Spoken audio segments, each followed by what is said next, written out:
A lot of times when my clients come up into the attic and they start looking around, they're curious and they want to know what things are. And quite often they'll focus, my experience suggests is that people will focus on this little gizmo over here. This is a step-down transformer. It takes 120 volts and turns it into 14 volts or 12 or 11, but to a small voltage, and it transfers that voltage to the doorbell. So that way when people push the doorbell button, it's like a telephone, like an old on the wall old school telephone. So there's not enough voltage in there to, it makes it a lot safer. So I'm not going to say that the low voltage won't, even kill somebody under the perfect conditions, but usually no. It doesn't. But that's the step-down transformer. That's for the doorbell. I could just say doorbell, and everybody like, oh, but that's it, and that's the story. But that's not why we're up here. We're up here for the upstairs HVAC indoor air handler. This is a 2-ton evaporator coil. All right, what we're going to begin with, in the order of the report, it starts with heating, it moves on to cooling, and then air duct. So that's the way they want to do it. That's the way they want to do it. Wait a minute. Good home inspection. And so this is the way it works. Okay. These screws do not hold the cover plate on like they should. That's why I found it off. All right. This is for the furnace. This is where I got a picture of the data plate. This is our gas piping. It's out of the way. Our gas piping has a sediment trap that goes down here. This is the electrical coming in here, and this is one, if not the only, bond for the gas system. All right. So the gas piping coming into the furnace is fine. The cover's on, but it's not secured properly. We have a care and use manual here. Our furnace fluid comes out and goes through the attic. You see the daylight around there? That's a roofing issue.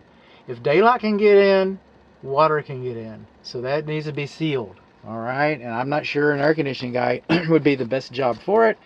So that will most likely, this will show up in the roofing section of your inspection report.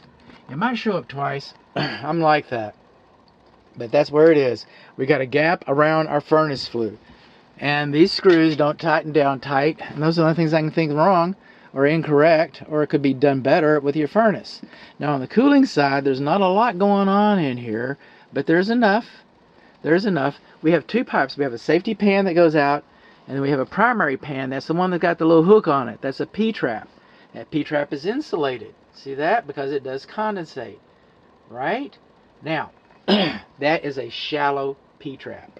They sell them at the parts store. They're easy to install. It's quick to do. I get that. I get all of that. Okay, I understand that. I'm within, it's not lost on me. You know what is lost on me? Okay, this drain line goes into your sewer line. And this is a shallow trap. And so what happens is the air conditioning cycle is air gets raked over the evaporator coils. And the evaporator coils are cooler than the air.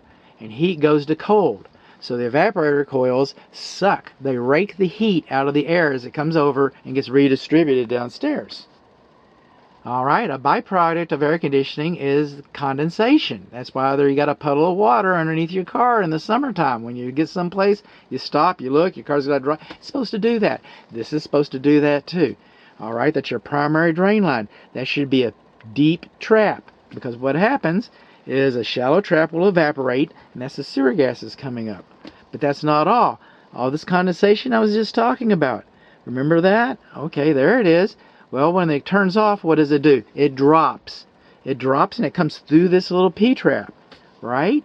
Well, that's a shallow P-trap. So it whoosh. It's like the Alestra commercial or whatever, the yogurt thing. It's like Jamie Lee Curtis, and she's doing that, So what happens is the water comes through this little roller coaster and just flushes out, leaving the trap dry. And if the trap's dry, then the sewer gases can migrate back up through here. And where do they go? To the coils. What gets raked across the coils? Air. Where does the air come from? It comes from your house. Where does it go? It goes back into your house. So you got the sewer gases migrating up in these coils. It gets raked in and then redistributed throughout the living space. So that's why shallow P-traps are no good. Now, some manufacturers are okay with them. Most of them aren't. I'm going to give the manufacturer's instructions. I'm going to be baked into a link inside of your report, and I'm going to show you what the manufacturer expects a P-trap to look like, and it doesn't look like that. We got a shallow P-trap. How about that, kids? All right. Air going this way, right? Is that what I'm reading? Air coming in, air coming in. Let's read this right. Airflow, which way do you see? I see it's going this way. Okay? The air is supposed to go this direction. Goes across the coils, goes through the furnace, because you don't want the furnace going through the coils, right? And then we have our air filter. What's our air filter doing over here? Our air filter should be over there. This is how you change your air filter if it's in the right place. This is how you do it. You just open these suitcase buckles like this, you pull out the filter, and you replace it. You want to replace your air filters on move-in.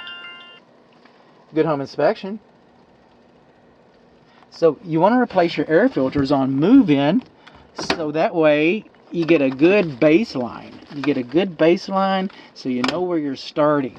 It might look like it's clean and everything, but these air filters, they're good for a couple months, whatever the manufacturer says that they're good for. And what you want is a good baseline so all air filters get replaced. You're probably going to have an air induction filter on another indoor air handler. It's going to have a smaller filter, but these filters need to be replaced. And what am I looking at? Filter, furnace, evaporator coil. That's not the way it works. Wait a minute. Or is it? Not if the air is going that way. Not if the air is going that way. I might have to leave this door down. I might have to come back up here.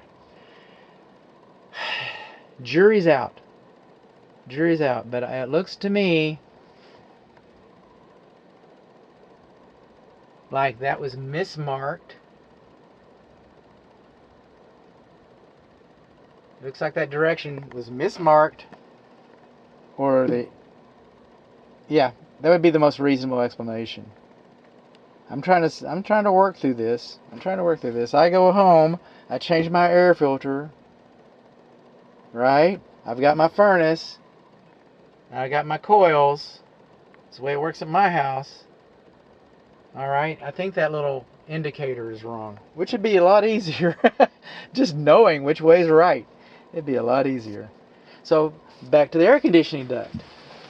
Now, impossible. Flexible duct, it's impossible for a flexible duct to be installed properly. I've seen some pretty good examples of it, but it's impossible for the flexible duct to be installed properly. It's always going to have kinks in it. It should not have kinks. And you can fix that. You can put a piece of cardboard between the web and the duct right there. And then that could be picked up. It's at the top of the ladder anyway. That could be picked up so you don't have a ½ inch sag. It sure could. There's some, okay, let's look over here. That could be made straighter. Think I'm getting enough phone calls today?